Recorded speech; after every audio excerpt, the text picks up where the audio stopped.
पैसे से पैसे कैसे बनाए उसको ही कहते हैं एसेट मैनेजमेंट। कांशा तूने बता दिया कि सिक्योरिटी अंडरराइटिंग से कैसे पैसे कमाए जाते हैं, एडवाइजरी सर्विसेज से कैसे पैसे कमाए जाते हैं। ये बता, क्या इन्वेस्टमेंट बैंक्स इंट्राडे ट्रेडिंग करके भी पैसे कमाती हैं? क्या ये सच्ची में ट्रेडिंग भी करती हैं? ये बता यार।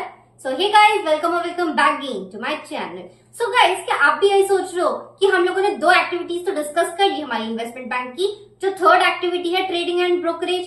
क्या कंपनी सिर्फ हमेशा ही दूसरे ही लोगों के लिए ट्रेडिंग करती है अपने क्लाइंट्स के लिए? क्या वो कभी भी अपने लिए ट्रेडिंग नहीं कर सकती? क्या वो करती है? क्या वो प्रॉफिटेबल रहती है? तो चलो गाइस, जानते हैं हम इस वीडियो में। So guys, trading and brokerage third main pillar होता है हम लोगों का इन्वेस्टमेंट बैंक का पैसा कमाने का। ठीक है, क्या कमाने का? पैसा कमाने का।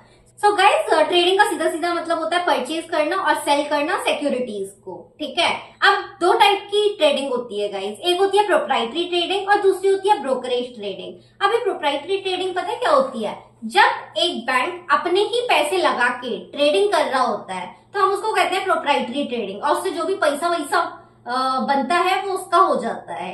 तो देख रहे हो आप कितना पैसा कमाता है हमारा investment bank. Brokerage trading, trading for your clients, कहने का मतलब बेस्ड ऑन वो लोग जैसा बोलते हैं उस बेसिस पे, या फिर वो सीधा बोल देंगे आप अपने हिसाब से देख लो यार, तो उसी को कहते हैं ब्रोकरेज ट्रेडिंग, और इसकी वजह से मिलता है उसको बहुत सारा पैसा।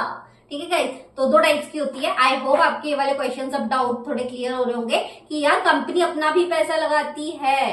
ठीक है, बहुत ज्यादा पोर्शन ऑफ मनी जो भी इन्वेस्टमेंट बैंक्स प्रॉफिट करती है ना, वो mostly comes from trading. Actually वो 30% के करीब रहता है। बहुत सारी बड़ी कंपनीज में लाइक गोल्डमैन सैक्स, जेपी मॉर्गन, ये 35 to 50% तक भी जाता है। तो कहने का मतलब अगर लेट से किसी कंपनी का 40 या फिर 45 तक भी ट्रेडिंग एंड ब्रोकरेज से इनकम आ रहा है, तो सोचो यार पूरा का पूरा इन्वेस्टमेंट बैंक का बिजनेस मॉडल 40-45 ट्रेडिंग पे ही है। तो यार ये बहुत इंपॉर्टेंट चीज रहती है। अब क्वेश्चन आता है कि यार हमारी बैंक ये ट्रेडिंग करती क्यों है? सिंपल सी बात है, प्रॉफिटेबल है इसलिए करती है। अब ऑलरेडी हम लोगों की इन्वेस्टमेंट बैंक्स कितने सारे रिसर्च एनालिस्ट इन सबको हायर करती है, तो यार हम लोगों की नॉलेज यूज करके वो सिक्योरिटीज पता करती है जो भी अंडर वैल्यूड होती है, और जब उन्हें लगता है कि अंडर वैल्यूड है तो खरीद लेती है, और जब उनको लगता है कि यार ये वाली सिक्योरिटी ओवर वैल्यूड है उसे बेच देती है। अब आप सोच रहे होगे कांशा तू तब से सिक्योरिटीज बोल रही है, किस टाइप की सिक्योरिटीज ट्रेड करती है? यार ये सिक्योरिटीज आपकी इक्विटी हो सकती है, फिक्स्ड इनकम इंस्ट्रूमेंट्स हो सकते हैं, डेरिवेटिव्स हो सकते हैं, तो ये सब चीजें आप हमारी इन्वेस्टमेंट बैंक ट्रेड करती है। तो गाइज अब आप मेरे को बताओ कि वर्ल्ड का ट्रेडेड इंडेक्स ऑप्शन पूरी दुनिया का सबसे बड़ा कौन सा है, कहाँ है? ये आप मेरे को कभी कमेंट करके बताओ।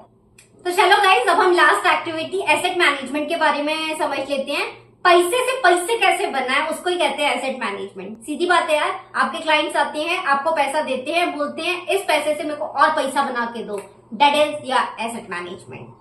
इसमें इन्वेस्टमेंट ऑप्शंस बहुत सारे होते हैं, commodities, equities, fixed income, hedge funds, private equity, ये सब चीजें हम लोग डिटेल में भी थोड़ा और ज्यादा समझने की कोशिश करेंगे।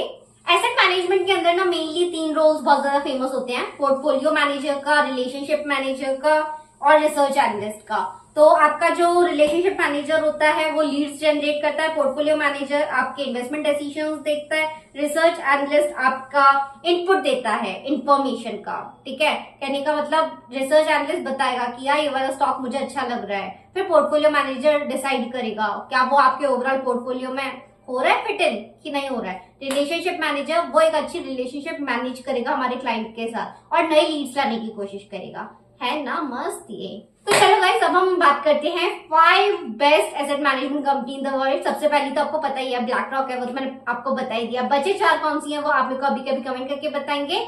एंड इसी के साथ हम लोगों की एक्टिविटीज फाइनली खत्म हो जाती हैं जो हमारी इन्वेस्टमेंट बैंक करती है। I hope this video was useful. अगर अच्छी लगी तो अपने उस फ्रेंड के साथ भेज दो जो तड़प रहा है एकदम इक्विटी रिसर्च एनालिस्ट बनने के लिए। I will see you guys in the next video. Till then take care, और हाँ सब्सक्राइब कर लेना अगर वीडियो का कंटेंट अच्छा लगा हो तो। I will see you guys, bye.